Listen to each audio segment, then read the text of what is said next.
Pakistan's missions abroad to facilitate Pakistanis working and residing abroad. The Prime Minister shared his vision for a dynamic foreign policy and strengthening Pakistan's relationships with countries around the world, especially in terms of trade, investment, connectivity, economic diplomacy, and public diplomacy. He directed the Ministry of Foreign Affairs and our foreign missions to work diligently for the welfare of overseas Pakistanis.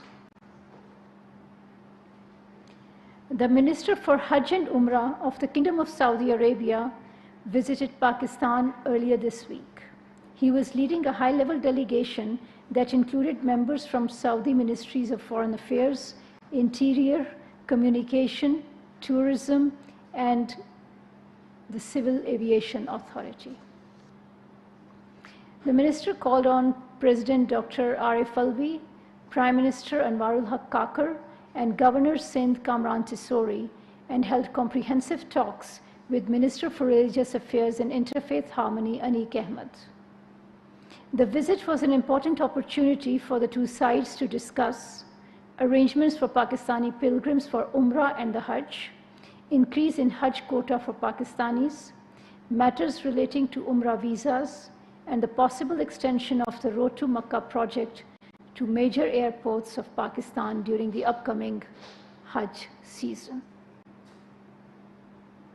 An air services agreement was also signed during the visit between civil aviation authorities of the two countries to streamline Hajj services.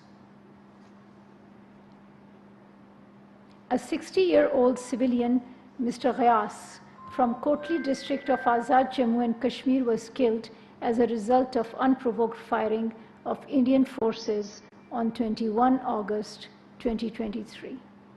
The incident took place in the Nikail sector of the line of control. This was a direct violation of the 2003 ceasefire understanding, reaffirmed in February 2021. We have strongly protested this latest provocation from the Indian side and emphasized the vital importance of maintaining peace along the LOC.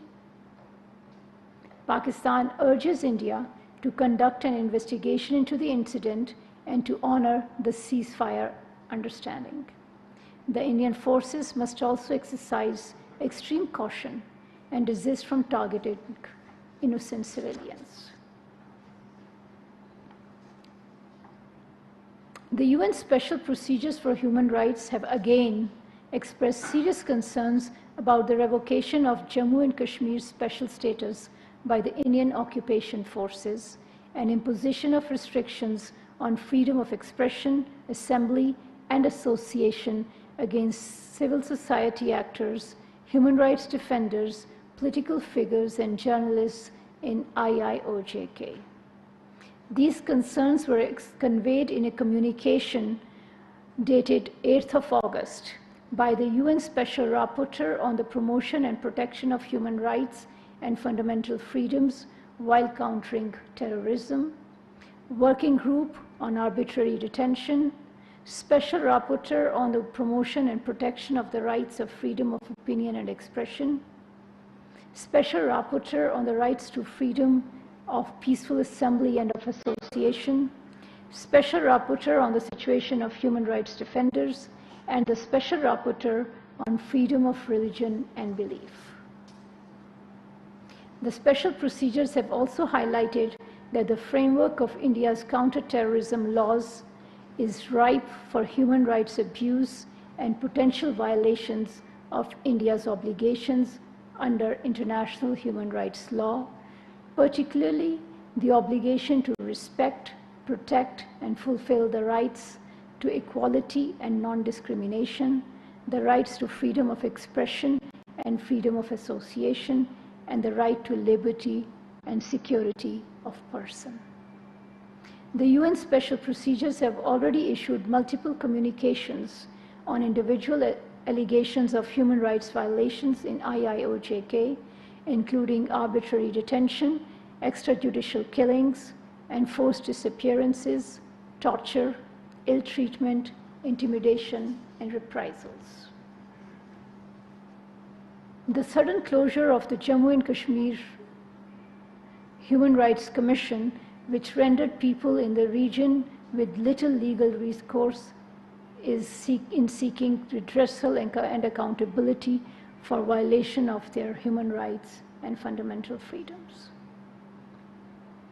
The latest communication by the UN Special Procedures is a comprehensive document covering multifaceted human rights abuses in IIOJK under the cover of counter-terrorism laws. It indicts India on its human rights record and the grave situation in IIOJK. We urge India to bring an end to its repression of the Kashmiri people so that they are able to exercise their right to self-determination in accordance with the UN Security Council resolutions. I thank you.